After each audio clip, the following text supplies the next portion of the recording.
Nós estamos falando de avivamento nesse mês de agosto.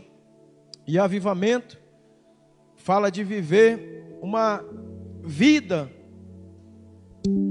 com Deus, verdadeiramente uma vida de entrega, uma vida de consagração. E Deus está sacudindo a nossa vida para que a gente possa fazer uma autoanálise. Eu vou pontuar aqui algo que eu acho interessante. Ninguém pode julgar a vida espiritual de ninguém, que ela é pessoal. Agora, ninguém pode viver uma experiência com Deus terceirizada. Eu preciso ter a minha vida com Deus, amém, queridos? O meu filho, a minha filha, eu não posso ter uma experiência e passar para ele, não. Eu posso inspirar, eu posso ser um fator de testemunho, mas eles precisam ter experiências pessoais com Deus, amém, queridos? Então, falando de uma forma, eu quero falar agora que a igreja, eu vou abrir aqui, nós vamos começar, eu vou ler 3 textos hoje. Vamos começar lá em Efésios capítulo 1, versículo 18. Iluminados os olhos do vosso entendimento, para saberdes qual é a esperança do seu chamamento, qual a riqueza da glória da sua herança nos santos. Versículo 19. E qual a suprema grandeza do seu poder para com os que cremos, segundo a eficácia da força do seu poder. Versículo 20. Esse é o ponto-chave. O qual exerceu, versículo 20, o qual exerceu em Cristo, ressuscitando dentre os mortos e fazendo assentar à sua direita nos lugares celestiais, acima de todo principado, versículo 21, e potestade, poder e domínio de todo nome que se possa referir, não só no presente século, mas também no vindouro. Versículo 22, e pôs todas as coisas debaixo dos pés, e para ser o cabeça sobre todas as coisas, o deu à igreja, versículo 23, o qual é o seu corpo, a plenitude daquele que a tudo enche em todos. Agora vamos para o livro de Apocalipse. Ao anjo da igreja em Éfeso escreve: estas coisas diz aquele que conserva na mão direita as 7 estrelas, e que anda no meio dos 7 candeeiros de ouro. Conheço, versículo 2, conheço as tuas obras, tanto o teu labor, como a tua perseverança, e que não pode suportar homens maus,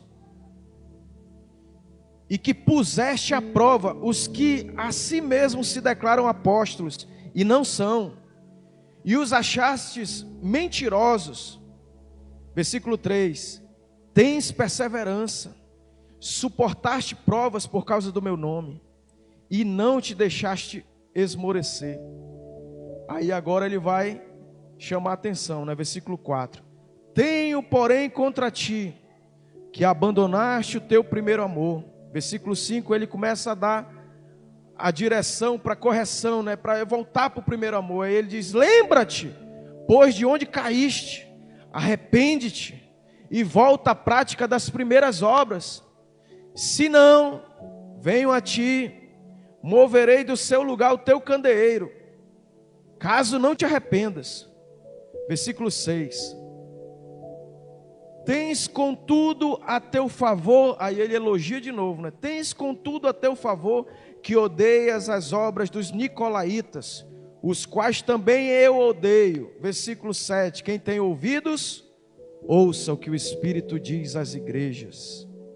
Ao vencedor dar-lhe-ei que se alimente da árvore da vida que se encontra no paraíso. E agora nós vamos ler o último texto, e aí a gente vai trabalhar nesses textos. Ao anjo da igreja em Laodiceia escreve: estas coisas diz o Amém, a testemunha fiel e verdadeira, o princípio da criação de Deus. Versículo 15, conheço as tuas obras, que nem és frio nem quente. Quem dera fosses frio ou quente. Assim, porque és morno e nem és quente nem frio, estou a ponto de vomitar-te da minha boca. Pois dizes, estou rica e abastada, e não preciso de coisa alguma, e nem sabes que tu és infeliz, sim, miserável, pobre, cego e nu. Versículo 18. Aconselho-te que de mim compres ouro refinado pelo fogo, para te enriqueceres, vestiduras brancas para te vestires, a fim de que não seja manifesta a vergonha da tua nudez, e colírio para os teus olhos, a fim de que vejas. Versículo 19. Eu repreendo e disciplino a quantos amo, sê pois zeloso, arrepende-te, eis que estou à porta e bato. Se alguém ouvir a minha voz e abrir a porta, entrarei em sua casa, cearei com ele e ele comigo. Versículo 21.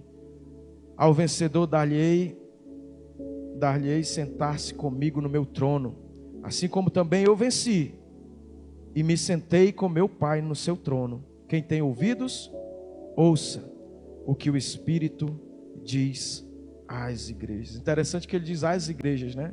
Não é uma mensagem limitada. E eu quero falar sobre essa verdadeira condição da igreja. Irmãos, eu sou um pregador da igreja de Éfeso, da igreja triunfante, da igreja que está assentada com Cristo nos lugares celestiais. Mas hoje eu quero falar da igreja lá de Apocalipse, que ele retrata ela como, hoje as igrejas estão muito só bênção. Você está sentado com Cristo nos lugares celestiais, acima de todo principado e potestade. Mas não dá para afirmar se eu, como cristão, vivo uma vida de carnalidade e de pecado, que eu estou assentado com Cristo. Quantos estão comigo aqui, queridos, nesse raciocínio? Se eu estou assentado com Cristo, então eu morri para o mundo, e eu estou buscando as coisas do alto, onde Cristo vive, amém? Mas seria uma mentira eu dizer que eu estou assentado com Cristo, mas é melhor eu voltar. Ele diz: olha, tu tem pouca força, mas tu perseveraste, mas tu trabalha, o teu labor, mas tu abandonou o primeiro amor. Então, Apocalipse 2,4, ele pontua isso. E hoje a igreja, a gente fala muito de Marta, Marta, Marta, tu te perturba por muitas coisas. Mas hoje a igreja não está nem Maria nem Marta, nem tem uma intimidade forte com Deus, nem está trabalhando para Deus. Eu vi outro dia um livro, eu disse para Esther: rapaz, gostei desse livro. Como ser Marta. Ninguém dá moral para Marta, né? Todo mundo só critica Marta. Mas aonde está aquela igreja? E eu sou o primeiro que estou recebendo essa palavra, amém? Que volta à prática das primeiras obras, que evangeliza. Isso não é um método, irmãos. E aí, olha o que acontece aqui. Nós vamos fazendo concessões. A igreja de hoje, ela está assim: faz concessões ao pecado, em vez de fazer oposição a ele.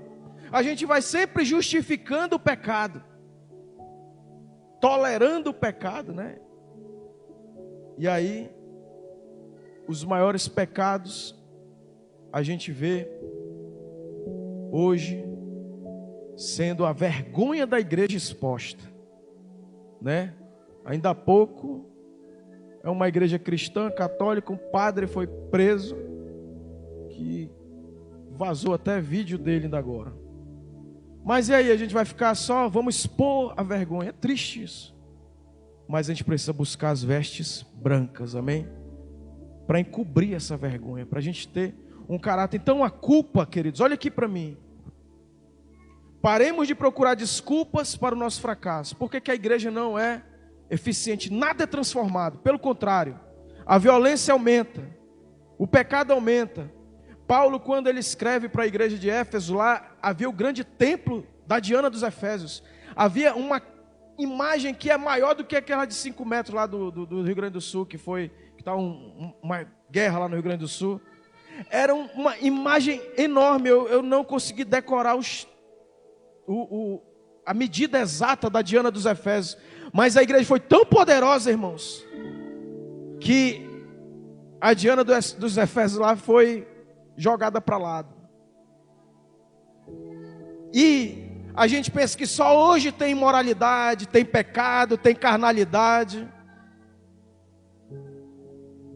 E aí, quando a gente vai estudar a palavra de Deus, lá, quando Éfeso, a gente vai ler o contexto de Éfeso, havia um culto à imoralidade sexual. Os cultos deles eram hoje o que faz nessas casas aí de prostituição.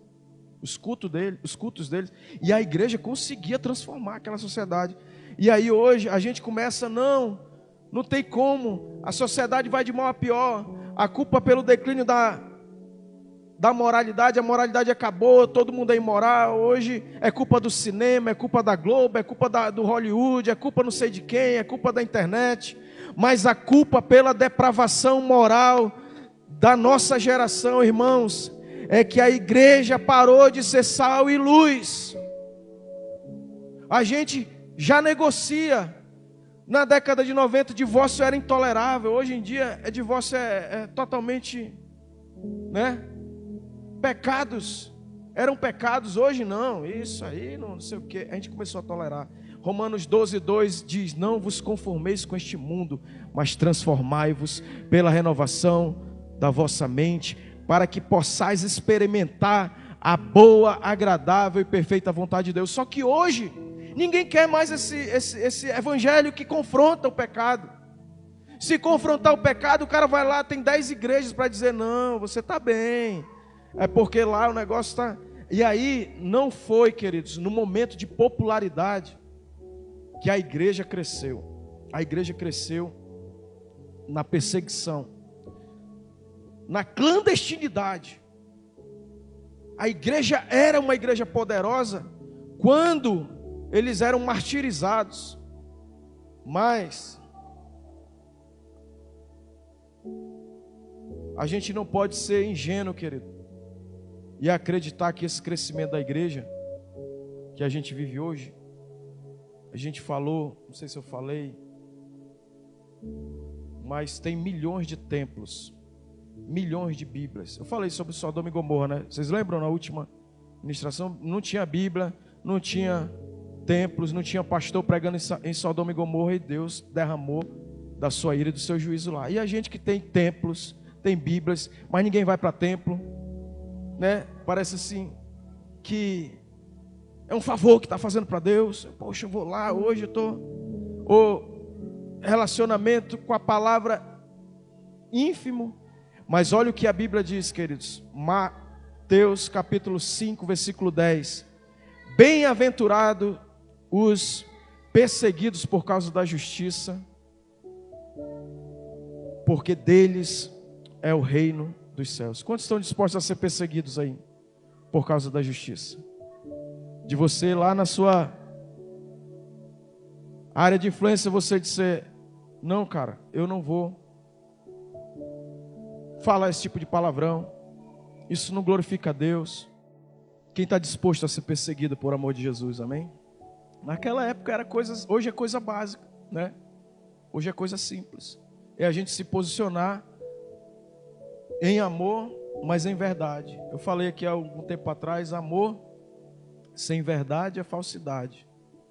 Verdade sem amor é um radicalismo, uma coisa que não flui, né? Mas tem que casar as duas coisas, amor e verdade. E ser cristão, irmãos, é ser diferente. Agora eu vou para uma parte para a gente pontuar aqui motivos para a falta de avivamento. Por que tarda o avivamento? A resposta é bem simples. Primeiro, foco desviado. Tarda porque hoje a gente, começando pelos pregadores, os ministros, olha aqui para mim, irmãos, isso é duro, mas tem que ser falado. Os ministros estão com focos desviados. Os pregadores, os pastores estão mais focados e preocupados com ganhar dinheiro, com fama e com aceitação do que em levar os perdidos ao arrependimento. Quando eu estou falando desse cenário, eu não estou falando da igreja do Evangelho Vivo, eu estou falando da igreja como um todo. Amém, queridos?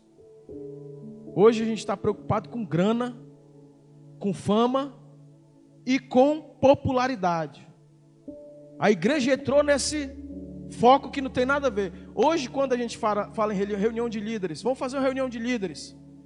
A gente está sendo convocado, irmãos, para ser perseguido por amor do nome de Jesus, amém? Para servir, para muitas vezes abandonar, né? Hoje ninguém prega o evangelho. Tu vai perder tua casa, tu vai perder teu carro, tu vai abandonar e vai para um lugar que tu nem conhece.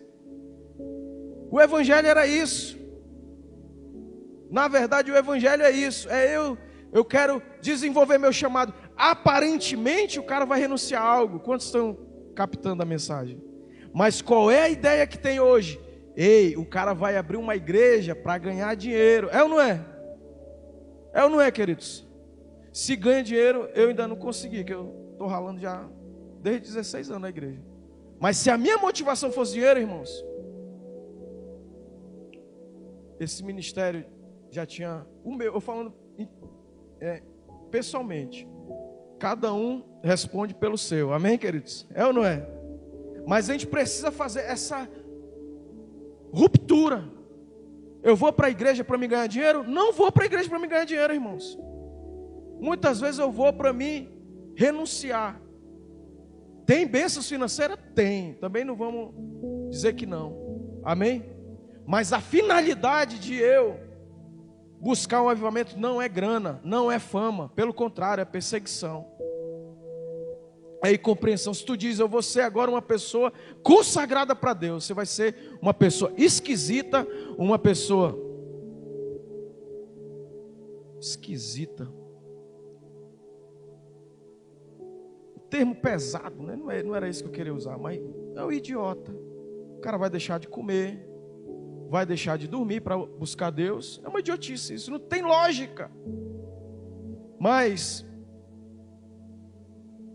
a gente precisa sair desse foco, dessa mentalidade que foi impregnada na cultura da igreja evangélica. Ninguém vem para a igreja para ganhar dinheiro, irmão. Amém? Agora eu vou jogar para todos nós. Todo mundo aqui é crente, amém? Ah, eu estou com problema financeiro, Deus me abandonou. Não te abandonou não, irmão. Pelo contrário. Ele está até dizendo aí, Mamon ou eu? Ninguém pode servir a Deus e a Mamon, né? Será que eu vou servir a Deus só quando eu estiver bem financeiramente? Pelo contrário, na verdade, muitas vezes tem gente que quando é abençoada, a prova do deserto, o cara está lá, oh, meu Deus, me abençoa. E quando vem a prova da abundância, que é outra prova que a gente esquece, né? O cara sonhava com algo, aí ele é abençoado. Aí em vez de aquele momento ser glorioso, vira a derrota dele. Em vez de ele pegar os recursos dele, canalizar para o reino de Deus, usar da condição social dele para ele testemunhar, ser uma pessoa de bênção, ele vai e coloca aí Marcos 8,36. Marcos 8,36. Deixa eu ler aqui. Ninguém gosta desses versículos, né? A gente gosta. Quantos crentes aqui gostam dessas palavras aqui? A igreja está cheia porque a IEV gosta disso. Amém? Gosta de palavra que nos desafia a viver uma verdadeira vida com Deus. Eu quero declarar que a igreja do Evangelho Vivo é uma igreja de avivamento, de homens e mulheres consagradas, de pessoas que têm uma visão profética aberta, de que valorizam o reino de Deus. Amém, queridos? Mas esse texto aqui é muito, muito fantástico. Marcos 8,34. Cada um deve levar a sua cruz. Então, convocando a multidão e juntamente os seus discípulos, disse-lhes: se alguém quer vir após mim, a si mesmo se negue, tome a sua cruz e siga-me. Quem quiser, pois, salvar a sua vida, perdê-la-á. E quem perder a vida por causa de mim e do evangelho, salvá-la. Versículo 36. Que aproveita o homem ganhar o mundo inteiro e perder a sua alma? Que daria o homem em troca da sua alma? Que daria o homem em troca de sua alma? Versículo 37. Versículo 37. Que daria o homem em troca de sua alma? Versículo 38. Porque qualquer que nesta geração adúltera e pecadora se envergonhar de mim e das minhas palavras, também o Filho do Homem se envergonhará dele quando vier na glória de seu Pai e dos santos anjos. Lucas 12, 20 agora, versículo 15, coloca aí na tela. Isso.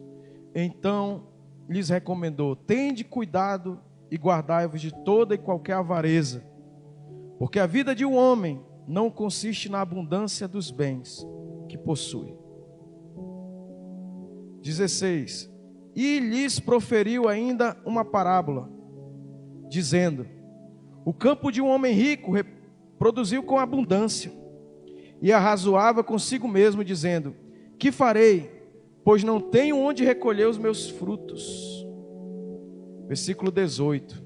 E disse: farei isto, destruirei os meus celeiros, reconstruí-los-ei maiores, e aí recolherei todo o meu produto e todos os meus bens. Versículo 19. Então direi à minha alma: tens em depósito muitos bens para muitos anos, descansa, come, bebe e regala-te.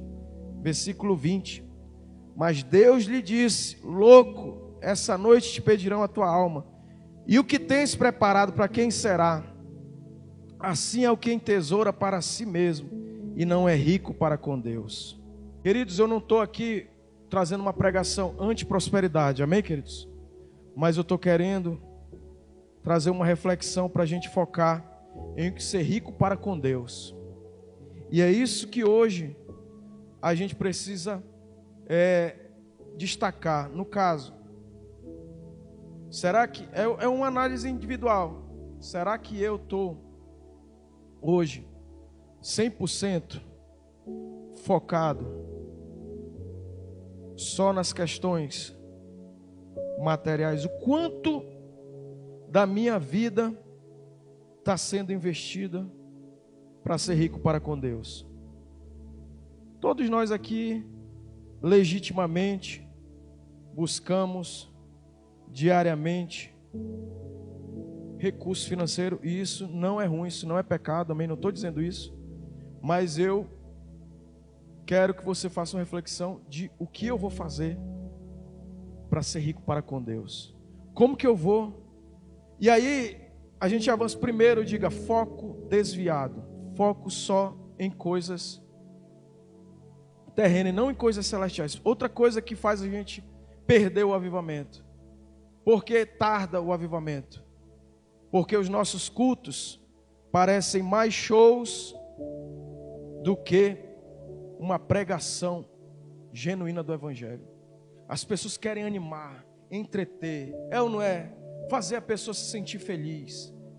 Tem igreja que diz: você nasceu para ser feliz. Ninguém nasceu para ser feliz, irmão. A gente nasceu para fazer a vontade de Deus aqui na terra. A gente se alegra na vontade de Deus e vai viver uma vida de plenitude. Olha lá, 2 Timóteo 4:3. Coloca aí 2 Timóteo, agora eu não vou ler o texto inteiro, só pontuar. Pois virá o tempo em que não suportarão a sã doutrina. Pelo contrário, cercar-se-ão de mestres segundo os seus próprios desejos, segundo as suas próprias cobiças. Eles querem, hoje a igreja está assim: só o que eu desejo, só o que eu cobiço. Vocês estão comigo, irmão, nesse raciocínio? É o que eu vou ganhar, é o que eu vou me dar bem. Eu estou indo na igreja para quê? Para me ter uma família feliz, para me ser uma pessoa bem sucedida, para me ter isso, para me ter aquilo, para me ganhar, para me e tal. E aí eles vão se cercar de mestres, segundo os seus desejos, segundo as suas cobiças, mas eles não vão suportar a doutrina sã, a verdadeira revelação do Evangelho. Que eu não estou aqui nessa terra para mim mesmo. Quando a gente se engrandece no reino, é quando a gente se torna servo, amém, queridos? E hoje, por que tem muito líder frustrado? Porque ele quer ser o grande, ele quer ser o cara, ele quer ser reconhecido, aplaudido, ele quer ter, entendeu? Aí as pessoas ficam frustradas: não, porque eu tenho dificuldade na minha vida, Deus não está comigo. E não tem nada a ver isso. Quantos estão pegando isso aí, irmãos? Deus não é um Deus. Ele, na hora que eu me converti, ele dá ali uma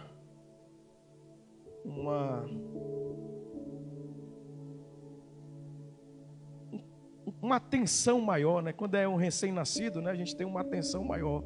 É chupetinha ali é o leitinho na boca, mas Ele quer que seus filhos amadureçam, cresçam, se desenvolvam.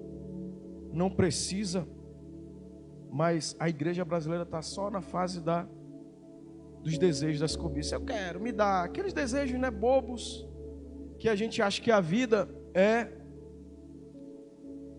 medo da verdade. Terceiro ponto aqui, medo da verdade. A igreja não vive um avivamento. A condição da igreja, ela tem medo da verdade. Por quê? O avivamento tarda porque hoje temos receio de falar contra o engano, né? A gente não tem mais aquela unção de Elias que zombou dos profetas de Baal e debochou da incapacidade de fazer chover. Seria melhor derrubarmos os postes ídolos como o Gideão fez, né? Do que deixar de realizar a vontade de Deus. Gideão foi lá e disse: meu irmão, isso aqui está errado. Por isso que ele é o Jerubaal. Ele foi lá na casa dele e quebrou o que estava errado. A gente tem medo de ofender, de ferir, para a gente ficar ali naquela, sabe, Deus é Deus e eu vou realizar a vontade de Deus. Eu não tenho mais. Tem gente que fala assim, no sentido positivo, né? Quando eu fui pregar, né? Logo que eu me converti, eu começava a falar, e muitas vezes a gente era ofendido. Eu, no meu caso ali, né? 97 eu me converti, e eu ia falar para meus colegas, tudo noiado, né? Era o meu contexto de relacionamento. E aí eles, bicho, é doido, ó, tá indo para a igreja e tal, e eu era ridicularizado. Hoje já estou numa outra realidade. Aonde eu estou, irmãos, estou falando de Deus. Agora, tem gente que tem vergonha. Deixa eu te ler o texto, né? Aquele que se envergonhar diante dos homens, o meu Pai também se envergonhará diante dos santos anjos. E a gente tem essa vergonha, esse medo. Parece até que a gente serve um Deus que é irreal. Como a gente falou no outro, né? A gente vive imprimindo milhões de Bíblias, mas a gente não lê, denunciando a nossa incredulidade. A gente, milhões de templos, mas nem vai no templo. A gente vai uma vez, né? Uma vez ou outra. E aí Elias traz essa nova fundamentação. E 1 Reis capítulo 18, versículo 21. Então Elias se chegou a todo o povo e disse: até quando cocheareis entre dois pensamentos? Se o Senhor é Deus, seguiu. Se Baal é Deus, se Baal, seguiu. Porém, o povo nada lhe respondeu. O povo estava sem saber, estava confuso, com medo.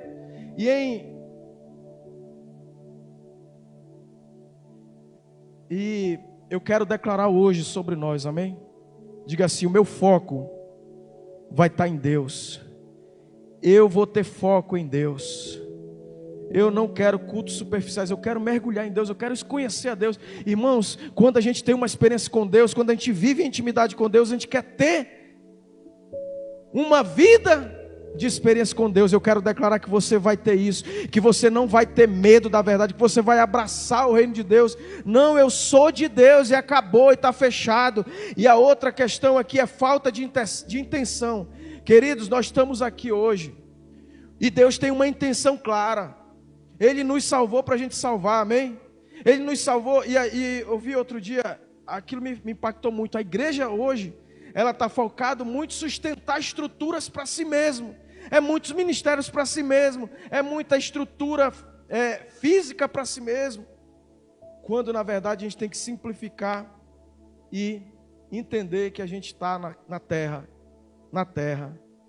para a gente tocar nos perdidos e trazer eles para o reino de Deus. Amém, queridos? Aí hoje a gente fica inventando um bocado de coisa sem a verdadeira intenção. O avivamento tarda porque não temos mais intensidade e fervor no coração. Há algum tempo um famoso pregador iniciou uma série de conferências com grande desejo de orar. No meio da semana, quando alguns resolveram promover uma vigília, o grande pregador foi dormir. Que hipocrisia! já não existe mais integridade. Tudo é superficial. Ninguém quer pagar preço, né? E eu lembro, irmãos, e eu quero declarar que nós vamos ter uma intenção de orar com fervor, de ter, sabe, eu fiz assim várias análises da minha vida. Hoje eu estou indo lá, todo domingo de manhã eu vou estar lá. É um pequeno sacrifício acordar. Domingo o cara quer dormir um pouquinho a mais, trabalhou a semana, jornadas de trabalho, né? Mas eu vou lá. Lembra-te de onde caíste, Agno, e volta às primeiras obras. Eu estava preocupado com os perdidos. Quantos já se preocuparam com os perdidos, irmãos? Quantos já se preocuparam já?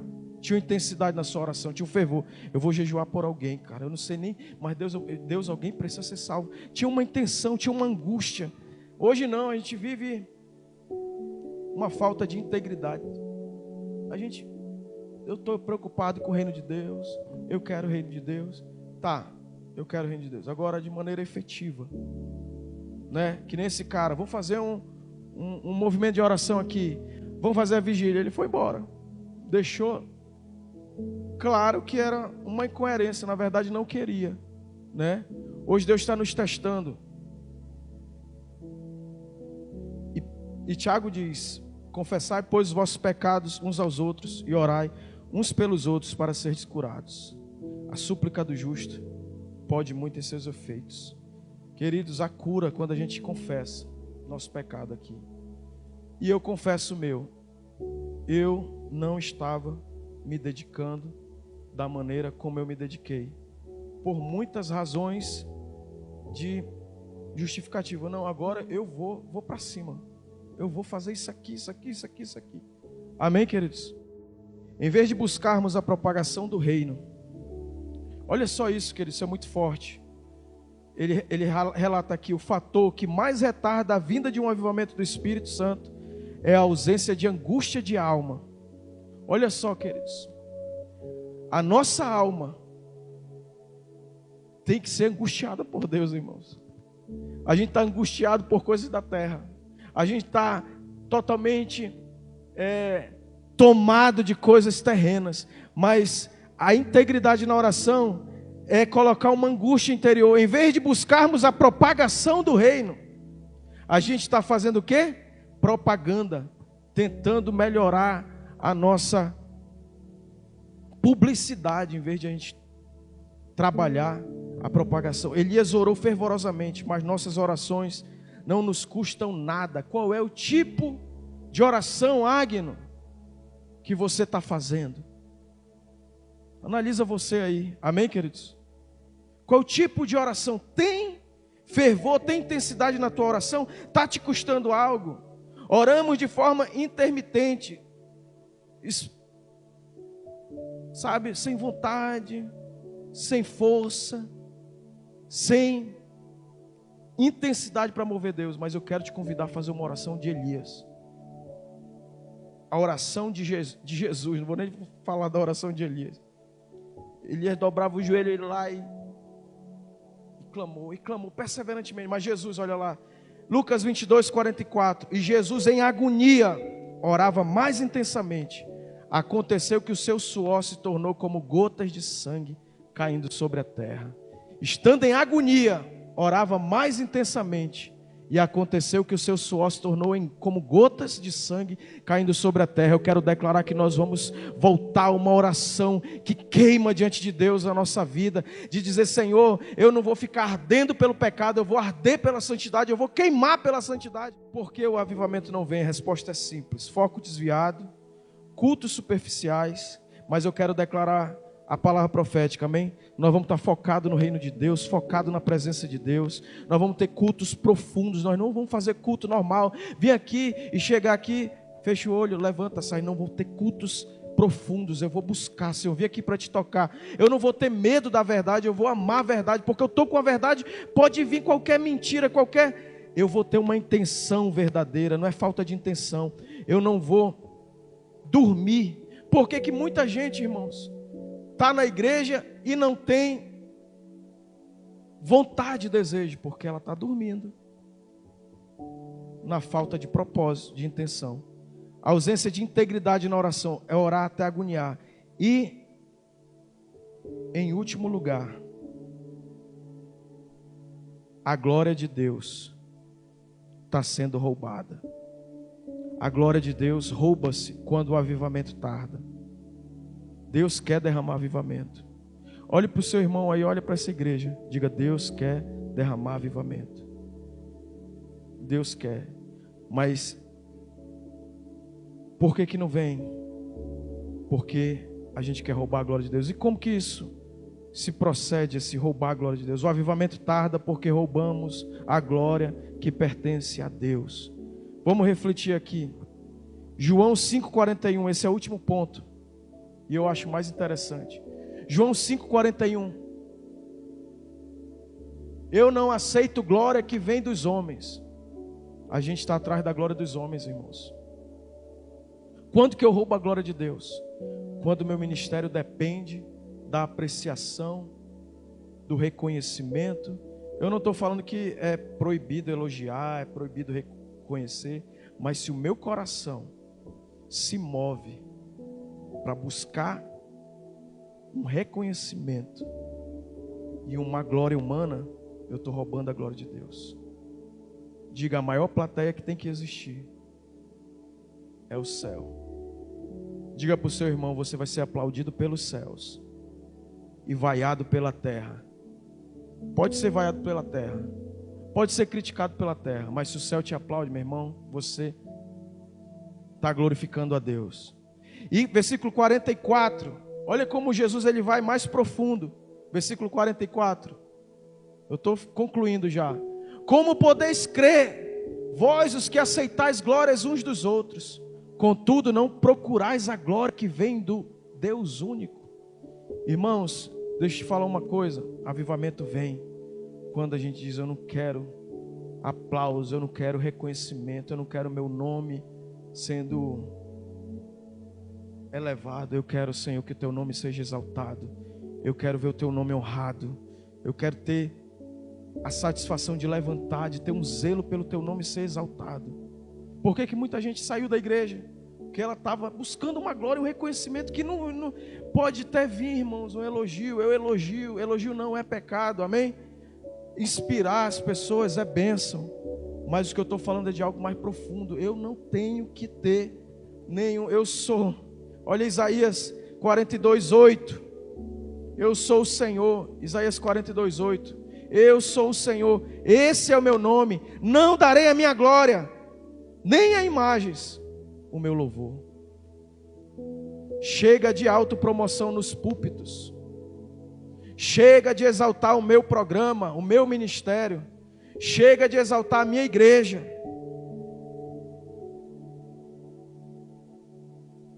Chega de exaltar meu livro, a minha produção.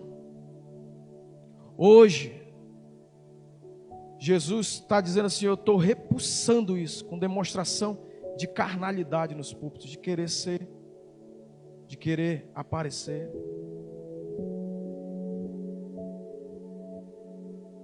Hoje temos o grande privilégio,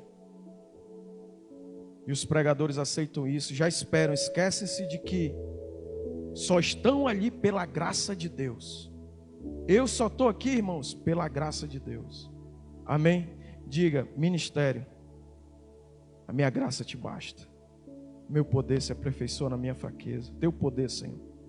E aí, Deus não está recebendo muita glória. Então, por que ainda não cumpriu o seu terrível?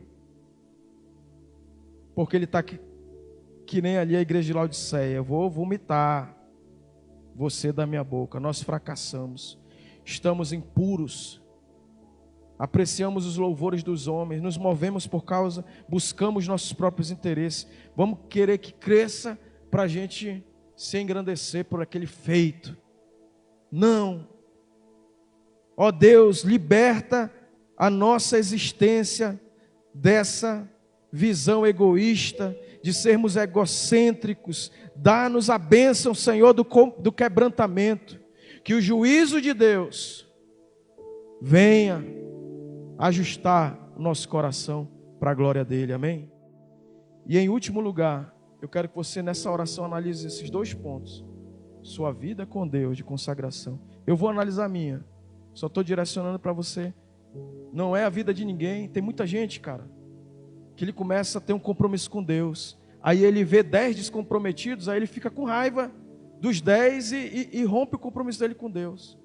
E fica querendo, porque o fulano veio. Não, irmão, vai. E tenta ter paciência com quem não foi, porque Deus tem tanta paciência comigo, por que eu não vou ter paciência com quem não foi? Quantos estão entendendo, queridos? E também, não estou dizendo, pastor, eu não fui para o culto, eu não fui para uma reunião, isso a palavra é nesse sentido, não é isso, irmãos. Até eu falto culto, até eu sou impossibilitado muitas vezes de vir para a reunião. Não estou falando disso, estou falando de algo mais profundo, amém, queridos? Quantos estão comigo nesse raciocínio? Estou falando de um avivamento pessoal, de a gente buscar isso. Em segundo lugar, para a gente orar, baseado nessa canção, que é uma reflexão muito forte. Promover a humildade e glorificar a Deus em todas as áreas. A gente vigiar o perigo da autopromoção, de roubar a glória de Deus. Então, eu quero te convidar, Senhor, eu quero ter uma vida de humildade, de servir sem buscar nenhum reconhecimento, de promover, de levantar, de erguer, de inspirar. Onde as suas ações, palavras e decisões apontam para a glória de Deus e não para a própria exaltação. Seja no trabalho, na igreja, na sua vida pessoal, na tua família, procure maneiras de direcionar os elogios e reconhecimentos para Deus. Isso pode incluir agradecer a Deus publicamente pelas conquistas e pedir que Ele continue moldando o seu caráter para refletir Cristo em tudo que você faz. Assim você estará contribuindo para um ambiente onde Deus é exaltado, criando um espaço para a verdadeira manifestação da glória de Deus e de um avivamento genuíno.